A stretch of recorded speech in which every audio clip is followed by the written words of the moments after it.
जरूर बेटा, data abstraction होता है जब आप किसी भी चीज का एब्स्ट्रैक्ट व्यू देते हो। हमने ऊप्स के कंसेप्ट किए थे ना, ऊप्स के कंसेप्ट में हमने किया था इनकैप्सुलेशन होता है, इनहेरिटेंस होता है, पॉलीमॉर्फिज्म होता है ना। फिर जो इनकैप्सुलेशन वाला पार्ट था उसमें मैंने आपको बताया था कि डेटा हाइडिंग इज बेस्ड। क्यों? क्योंकि इनकैप्सुलेशन क्या है? Procedure of creating a class, है ना। तो आप क्लास को किस तरीके से क्रिएट करते हो उस चीज को हम इनकैप्सुलेशन कहते हैं। फाइन। अब जब इनकैप्सुलेशन होती है तो उसमें एक तो आपका डेटा हिडन हो जाता है।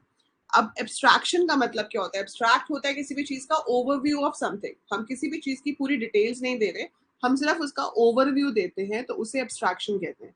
जैसे अगर मैं आपको बोलूं कि पाइथन में लिस्ट डॉट अपेंड लिखने से एक नया एलिमेंट ऐड हो जाता है एंड पे, तो आपको सिर्फ क्या सीखना है? क्या सीखना है आपको? आपको सिर्फ यही सीखना है ना अपेंड से, कि भाई जो एलिमेंट है वो लास्ट में ऐड हो जाएगा। This is what you learn, है ना। Right right? तो अपेंड काम कैसे करता है वो जानने की जरूरत तो नहीं है ना आपको।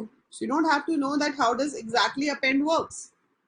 आपको सिर्फ ये जानने की जरूरत है कि अपेंड होता क्या है, लिखते कैसे, बट वो कैसे काम करता है वो जानने की जरूरत नहीं है।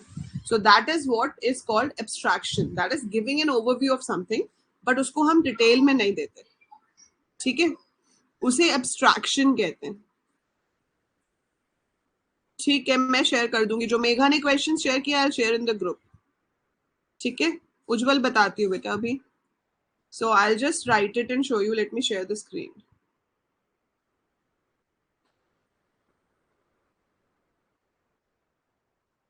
सो data abstraction is part of encapsulation only, कि हमारे पास यहाँ पर डेटा है। ठीक है मेघा, करंट अफेयर्स वाली है ना। यहाँ पे फंक्शंस हैं, तो अब ये फंक्शंस जो हैं ये इस डेटा पे काम करते हैं। सो डेटा एब्स्ट्रैक्शन में आपको सिर्फ कह दिया जाएगा कि भाई ठीक है, इस क्लास के ऊपर ये फंक्शन कॉल करोगे तो डेटा इनपुट हो जाएगा, ये फंक्शन कॉल करोगे तो शो हो जाएगा, ये फंक्शन कॉल करोगे तो मॉडिफाई हो जाएगा। But you don't have to know कि उसके अंदर क्या कोड है। तो आपको उसके अंदर का कोड जानने की जरूरत नहीं है, सिर्फ ओवरव्यू पता होना चाहिए। उस चीज को डेटा एब्स्ट्रैक्शन कहते हैं। So that is giving an overview of something,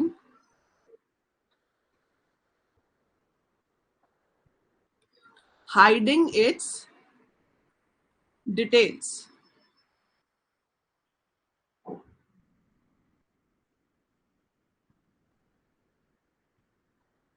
control structure में ध्रुवी वही जो मैंने बस बताया था कि आपको पता होना चाहिए, इफ कंडीशन चेक करने के लिए होता है, फॉर वाइल और डू वाइल रेपिटेशन के लिए होते हैं, बस इतना पता होना चाहिए। ये दोनों एंट्री कंट्रोल लूप है, ये एग्जिट कंट्रोल लूप है, इसकी कोडिंग नहीं आएगी आपको। ठीक है, you won't get the code to write. OSI reference model जो है आपका वो कंप्यूटर नेटवर्क्स में आता है। ठीक है, this is open system interconnection. इसमें 7 लेयर्स होती हैं। We have 7 layers. सबसे टॉप पे जो लेयर है उसको हम बोलते हैं एप्लीकेशन लेयर। नहीं, सीईटी में पाइथन का कोई काम नहीं है उज्जवल वैसे। एप्लीकेशन लेयर, एप्लीकेशन लेयर के नीचे होती है प्रेजेंटेशन लेयर। प्रेजेंटेशन लेयर के नीचे होती है सेशन लेयर। सेशन लेयर के नीचे होती है transport layer. Then we have network layer. उसके बाद आपके पास होती है डेटा लिंक लेयर, और आखिरी में होती है फिजिकल लेयर। सो 7 लेयर्स का हमारा जो पूरा सिस्टम होता है ये।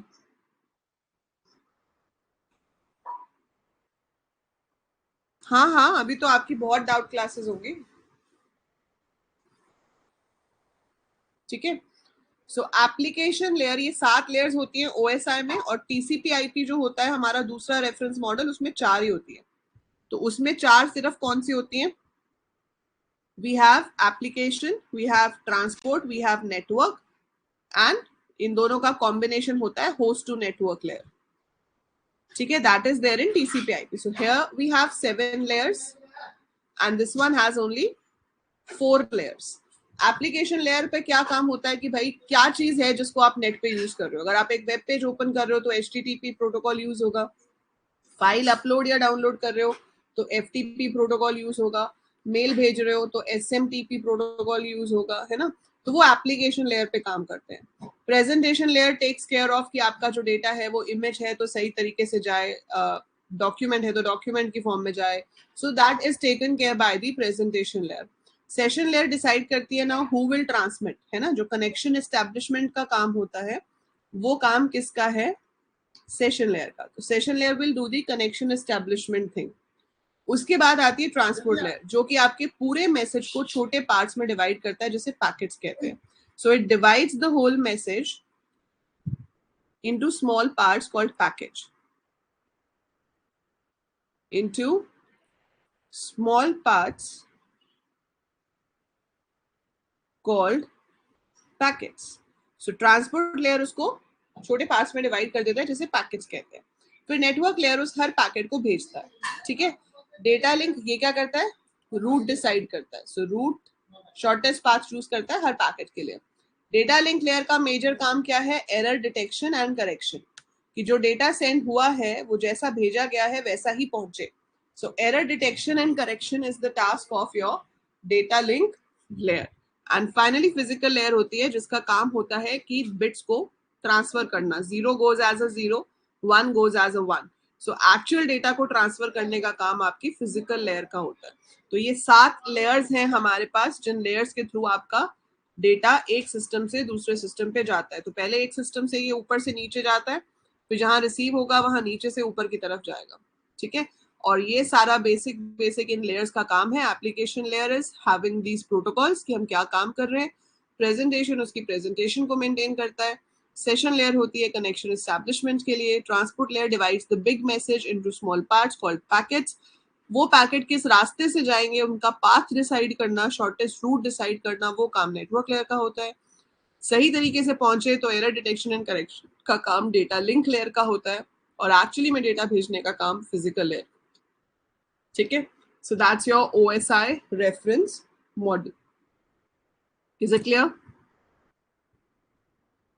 TCP/IP में 4 ही लेयर्स ली जाती हैं. Application layer, transport layer, network layer को हम इंटरनेट लेयर कहते हैं, और लास्ट की 2 लेयर्स को मिला देते हैं, उसको बोलते हैं होस्ट टू नेटवर्क लेयर.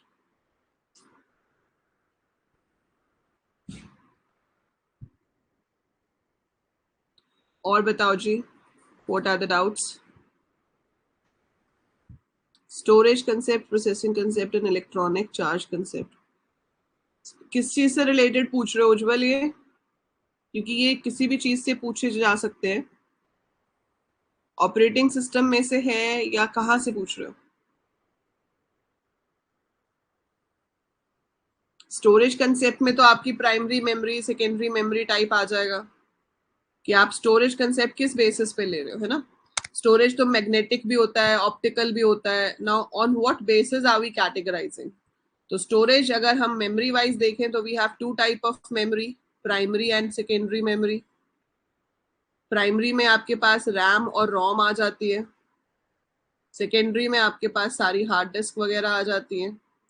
फिर इनमें भी हमारे पास कैटेगरी आ जाती है कि टेप हो सकती है, डिस्क हो सकती है.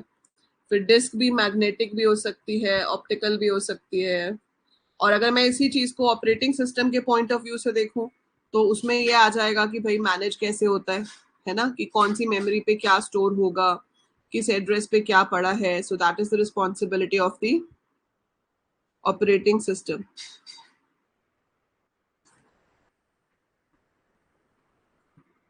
अच्छा, दैट वे. अच्छा, ये जो इनिशियल कंप्यूटर्स बने थे ना उज्जवल, जो पुराने वाले कंप्यूटर्स हैं, first generation second generation computers, तो वो इस बेसिस पे हैं. जैसे कि कुछ जो थे वो थे स्टोरेज कंसेप्ट पे. उनको बनाने का पर्पस ही ये था कि वो इंस्ट्रक्शंस को स्टोर कर पाए. सो जब वो कंप्यूटर्स बनाए गए, उनको बनाने का पर्पस, उनका मोटिव ये था कि वो इंस्ट्रक्शंस को स्टोर कर पाए. तो वो स्टोरेज बेस्ड कंप्यूटर्स थे. फिर कुछ कंप्यूटर्स ऐसे थे जिसमें प्रोग्राम स्टोर नहीं होते थे. इनपुट डिवाइस से प्रोग्राम जाता था, वो उसको प्रोसेस करता था और फिर वो उसको रिजल्ट वापस दे देता था. तो उसमें स्टोरेज नहीं होती थी, तो वो हो गए आपके processor based, processing concept based, कि आपने वहां पर कोड दिया, उसने उसको एग्जीक्यूट किया और फिर वो कोड वापस आ गया। ठीक है, दैट इज प्रोसेसिंग कंसेप्ट। और इलेक्ट्रॉनिक तो आपके फिर इलेक्ट्रॉनिक डिवाइसेस हो गए जिसमें सिर्फ करंट सिग्नल्स जाते हैं, सिग्नल से प्रोसेसिंग होती है और रिजल्ट आ जाता है, ना तो कुछ स्टोर होता है और ना ही उसमें कोई प्रोग्राम होता है, it works on normal instructions. Integrated circuits बेटा सिलिकॉन चिप पे ही बनते हैं Megha. Abhinay, cache is a special memory, cache memory is a faster memory than RAM. तो रैम से भी ज्यादा फास्ट जो हमें चाहिए होती है वो कैश मेमोरी होती है। ये बहुत छोटी होती है, ठीक है, क्योंकि ये बहुत एक्सपेंसिव होती है, बट ये बहुत फास्ट होती है। तो सबसे फास्ट जो सीपीयू को डेटा मिलता है वो मिलता है सीपीयू के रजिस्टर्स में से। ठीक है, तो सबसे फास्ट सीपीयू को जो डेटा मिलेगा वो सीपीयू के रजिस्टर्स में से मिलेगा। हाँ, उसके बाद सेकेंड जो चीज आती है वो कैश आती है। वो cash is kind of a memory, जिसे हम कहते हैं लोकेलिटी ऑफ रेफरेंस स्पेस में डेटा स्टोर होता है, कि जब एक यूनिट को एक्सेस किया जाता है तो ऑब्वियस है कि उसके साथ सारी और यूनिट्स को भी एक्सेस किया जाएगा, तो वो उन्हें कैश में रख लेता है। ठीक है, पर वो बनते तो सिलिकॉन के ही है ना Dhruvi, integrated chips. So CPU, then we have registers, then we have cache, उसके बाद आता है आपका रैम, और फिर जाकर आपकी सेकेंडरी स्टोरेज आती है। So cash is a temporary memory, क्योंकि पावर ऑफ होते ही इसका डेटा ऑफ हो जाता है। रैम भी टेम्परेरी होती है, रैम में भी जब तक पावर सप्लाई है डेटा है, power supply of data of, इसलिए हम इसको वॉलेटाइल मेमोरी कहते हैं। सो वॉलेटाइल का मतलब है कि जब तक पावर सप्लाई है डेटा रहेगा, और जब पावर सप्लाई ऑफ हो जाएगी डेटा भी आपका इरेज हो जाएगा। ROM is read only memory, वो तो फिक्स्ड है, वहां पे क्या होता है generally, what is the purpose of ROM, ROM store क्या करती है, which type of programs are stored in ROM? Which type of programs are stored in ROM? केड़ा डेटा, डेटा तो सारी जगह स्टोर होता है, but which data,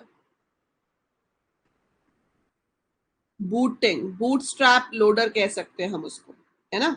so which can only be readable, so इसमें आपका बायोस या फिर बूटस्ट्रैप लोडर होता है, बेसिक इनपुट आउटपुट सिस्टम होता है, जो कि ये चेक करता है कि आपके सारे डिवाइसेस सही से चल रहे हैं या नहीं, और आपका जो कंप्यूटर ऑन करने का प्रोसीजर है उसे बूटिंग कहते हैं। So booting is a procedure of starting a computer, of turning on a computer. ठीक है, और उसकी जो इंस्ट्रक्शंस हैं वो किस में होती हैं, रोम में, which never needs to be modified. कभी कभी मॉडिफाई करनी हो तो आपने देखा होगा, हम अपने कंप्यूटर में सेटअप पे जाकर जब जब ऑन हो रहा होता है ना, उसी टाइम पे F11 प्रेस करते रहो, या कुछ और की कॉम्बिनेशन भी हो सकते हैं आपके सिस्टम के डिपेंडेंट। तो जब आप वो की कॉम्बिनेशन परफॉर्म करते रहते हो तो क्या होता है, आप एक ब्लू स्क्रीन पे चले जाते हो जो कि आपका बेसिक इनपुट आउटपुट सेटअप होता है, वहां पे जाकर हम चेंज भी कर सकते हैं बूटस्ट्रैप को, कि प्राइमरी बूटिंग डिवाइस कौन सा है। वैसे तो प्राइमरी बूटिंग डिवाइस हमेशा आपकी हार्ड डिस्क होती है, क्योंकि आपका जो ऑपरेटिंग सिस्टम है वो हार्ड डिस्क में पड़ा होता है, वहां से वो रैम में लाता है। बट अगर आप कहीं और से भी उसको करना चाहते हो तो we get options over there, so उसको मॉडिफाई भी कर सकते हैं, but otherwise it is always read only.